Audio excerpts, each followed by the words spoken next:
Okay, so this one is going to be a tutorial about how I specifically record my electric guitars. The last one I did was about more like a general, like how generally people do it, but this is more specifically my setup. One thing that I have tuned my setup towards is recording silently. I've got a 25 watt tube amp, which, it's not massive. It's not 100 or 50 watt or running through a 412 or anything like that. Just got a 25 watt Frenzel into a 112, Madison Opus speaker. This is not a high volume setup, but I honestly I'm rarely able to get it to volumes where it even sounds good. And you might as well not even play a tube amp if you can't do that. So I've been trying to be creative and find ways to get around that, to get the power tubes working in the Frenzel, get that good responsive overdrive silently, where I don't have to worry about bugging my neighbors here in this apartment complex. So this is how I do it. So I've got my interface here, and it's pretty simple. The main kicker here is that I have a tube amp that has a line out, and we'll take a look here. Smushing my cable. So basically, right here, I've got a line out function on the Frenzel. That's key. Although you could do it without it. So basically the line out does is it puts an auto load on the transformers, which is key. Is you can never just plug the speaker in to your interface. As a matter of fact, you can't plug it into anything that doesn't have a load. A load being either a speaker load, or you could go to an attenuator to provide a dummy load. That would work as well. But I'll just do, so the line out, it provides an auto load in the amp, and then you have a line out level here. So basically it's pretty sweet because I can run the master as high as I want, and I've got this as like another master volume, which is pretty cool. And I actually could also run this in front of another amp, which I've not tried because I don't have another amp, but I'm really eager to. So basically I just run this line out into my interface. I just stick it in this 1/4 inch thing here. Now basically all this is doing is sending like raw guitar tube amp audio into my DAW, which I use Audacity. So basically from here I have to provide some sort of equalization that approximates what a mic'd speaker cab would sound like. Speaker cabs provide a ton of coloration, and each one of them sounds a little different, and even how you mic it sounds different. So yeah, that's a whole nother can of worms. So basically, from here, it just sounds like really raw and buzzy and bad. It does not sound good at all in this state. I would not call that line out a headphones out or anything. It just gives you the raw tube amp sound. But when you apply a speaker, it actually sounds quite good, in my opinion. So basically, there are a couple ways that I do it. I either use Guitar Rig 4. I think they actually have some pretty good speaker cab things. So basically, if I just create a blank thing here, so there's nothing going on here. Now, if you go into components, the key is that you do not want to pick like an amp head. You just want to pick the speaker cab. So right here we've got like cabinets and mics. I use that. I can pick it every much for the things. 1x12 Tweed Alnico. Got tons of different cabs here, which is super sweet. So mostly I like to use this 412 UK 60s tall. You can change how big it is, although I don't really know what that does.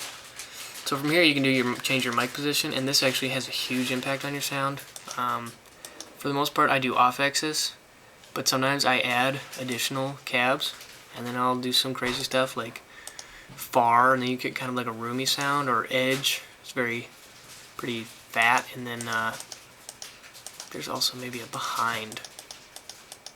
Maybe not because it's a closed back. I think if it's an open back, you can do behind. Yeah, so like with this 4x10 open back, you can do behind. There's just tons of different combinations, which is super sweet. And you can also pick your mic, which is cool. For the most part, I use a Dynamic 57, which I believe is a Shure 57 model. You got some EQ options. There's tons of options here.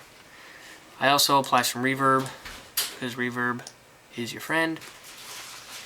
It's I do find that it's nice to add your reverb in post-production rather than like if I was going to use reverb on an amp, although the Fresnel doesn't have any. And I don't have a reverb pedal, although I've been thinking about getting one, but I would not do that if I was recording because reverb is it's one of those things where you can't really, take it out.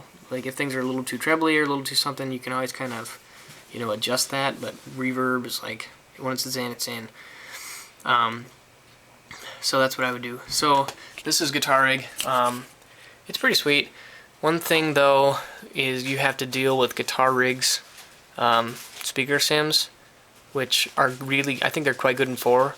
In 3 they were not good. But the main thing you have to make sure you do is that you do not have any sort of like amp going on, just the cab. So from here you got this tape deck where you can save stuff, which is sweet. Another thing that I've just been getting into more recently is using, can't believe I'm forgetting what these are called.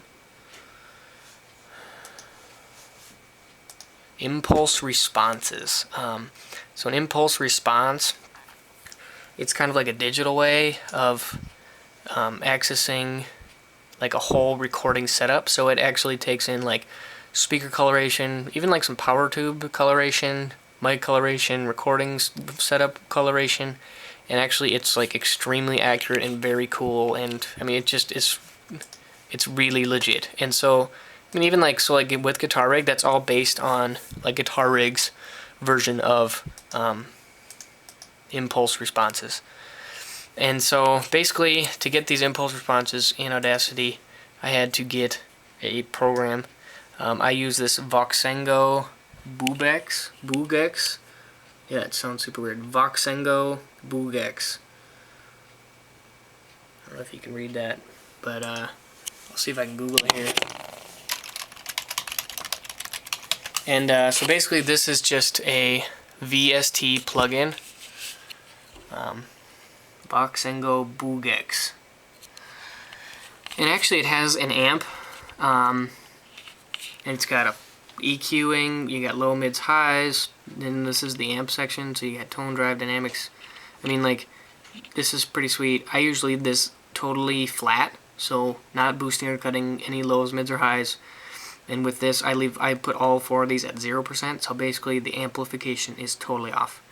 From here, we've got this is your line level, just how loud you want things to be, and then this is the money spot right here. So you have your speaker cabinet impulse response. You want to make sure that's on. And then from here you pick what speaker cab you want. So let's just kind of show you how to do it. So if I was recording, we'll go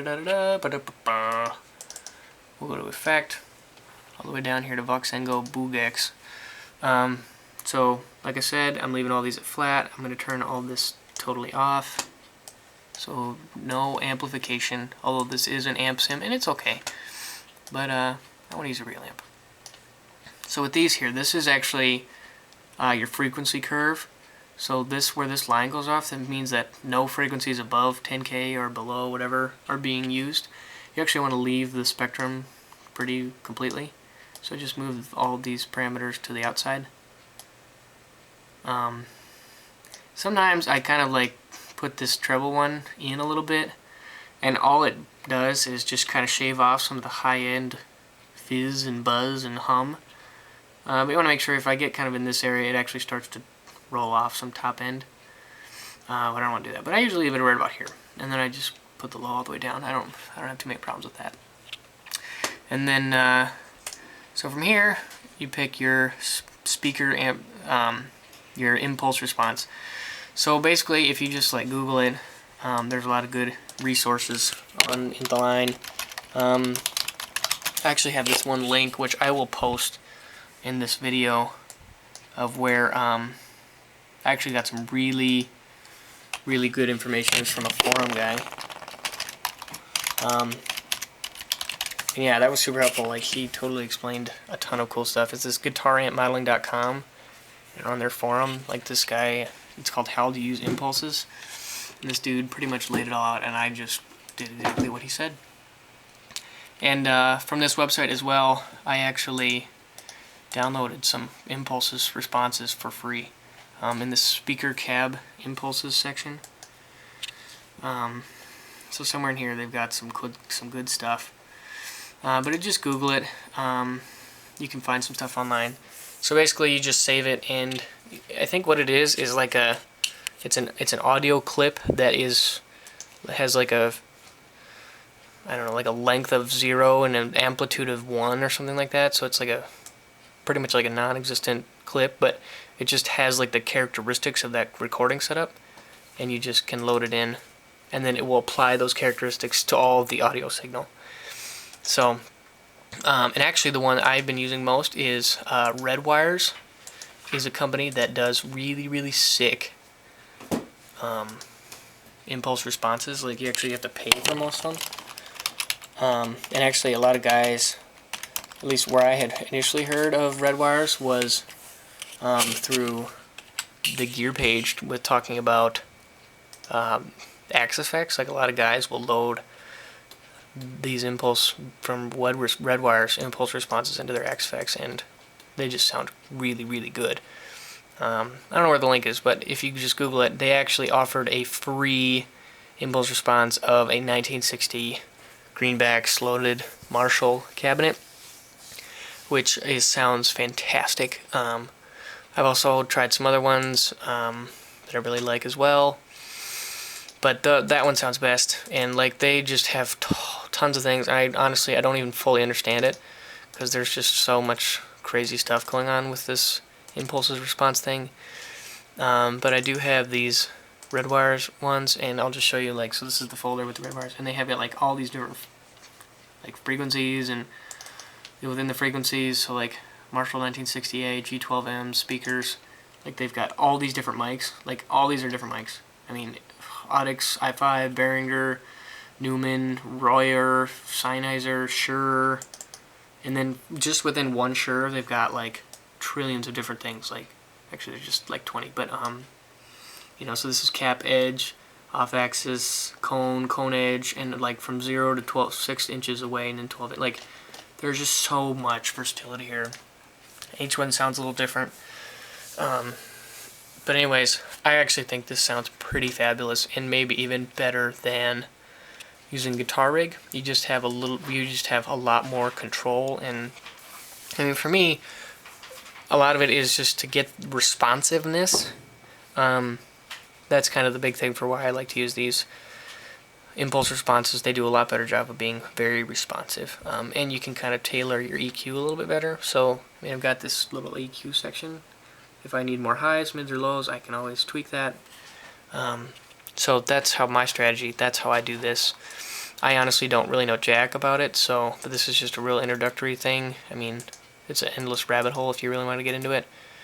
But there's some really sweet stuff out there. And so, yeah, this is how I record my electric guitars. Hopefully you learned something, and I think it works pretty good for a silent setup. I mean, when I'm playing and recording, no one can hear a darn thing. I love using Audacity because it's really simple to use. It's free, and it's awesome. So, yeah, good luck. Let me know if you have any questions.